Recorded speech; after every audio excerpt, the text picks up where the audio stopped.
golden age of Israel, when the throne of David had passed to his son Solomon, the city of Jerusalem stood proud and strong. The great temple had not yet risen, but the kingdom was already blooming with wisdom, wealth, and wonder. From every border, the fame of Solomon spread. How he judged with fairness, how he ruled with divine insight, and how the glory of his court made even kings bow with awe. Among the many men who served in the courts of Solomon, there was one named Abda. Though his name was not often spoken in the public squares, and his deeds were not sung in the songs of the bards, his role was quietly woven into the very order of the king's vast household. For Abda was a servant, a trusted man in the network of administration that held Solomon's magnificent kingdom together. He was the father of Adoniram, the man appointed over the forced labor. That single line in the scroll of Kings, Adoniram, son of Abda, was in charge of the forced labor, says little to the casual reader. But behind those few words lived a story of service, discipline, and quiet honor. Abda was not born into nobility, but he was born into purpose. His early years were shaped in the reign of David, when the house of Jesse still bore the scars of war and struggle. From his youth, Abda was taught that the kingdom of Israel was no ordinary land, it was God's chosen place. Every stone laid in its streets, every sheaf harvested from its fields, and every law passed by its judges bore the mark of covenant.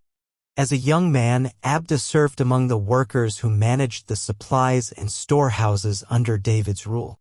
He learned to measure out grain with fairness, to account for laborers, to settle disputes without drawing a sword. He learned that leadership without humility was like a well without water, useless when most needed.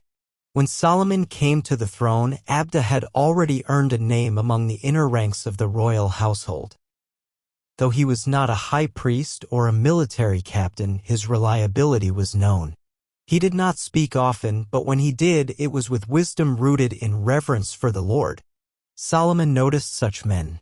He had inherited many soldiers and scribes from his father, but the new king was building something different. His was not merely a reign of sword and shield, it was a reign of structure, law, and harmony. To build such a kingdom, he needed those who could manage not just people, but principles. Abda was placed among the trusted servants in Solomon's administration. While others handled the treasury or the temple planning, Abda's influence was quieter, closer to the human heart of the kingdom. He trained his son, Adoniram, in the arts of administration. Adoniram had the drive of youth, but it was Abda who shaped his sense of justice and patience. When the need arose for someone to oversee the labor force, those thousands who would lift the stones for the temple and the royal house, it was Adoniram who took the post, but it was Abda's hands that had guided him there. His wisdom had built a bridge between generations. And though Adoniram became known across the land, it was the father behind the servant who bore the quiet pride of seeing his legacy unfold. In the cool evenings after the palace walls dimmed with sunset, Abda would walk the outer courtyards. He'd watch as carts rolled in, as scribes recorded the goods, as guards changed shifts. He understood that the strength of the kingdom was not only in its gold or its army, but in the people who kept its heart beating. He knew that greatness could be forged in silence, that a servant in the courts of a wise king was greater than a prince without purpose. Years passed, and the temple began to rise, each stone a testimony to vision and labor. Solomon's words continued to echo from Jerusalem to the edges of the earth.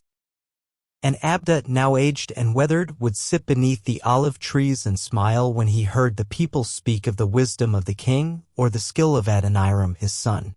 He never sought his own name to be etched in marble. He needed no feast held in his honor.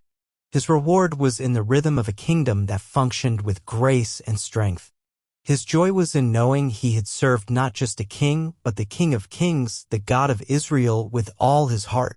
For in the quiet chambers of history, the name of Abda still whispers, reminding us that the ones who serve faithfully, though unseen by many, are seen by the one who watches over all.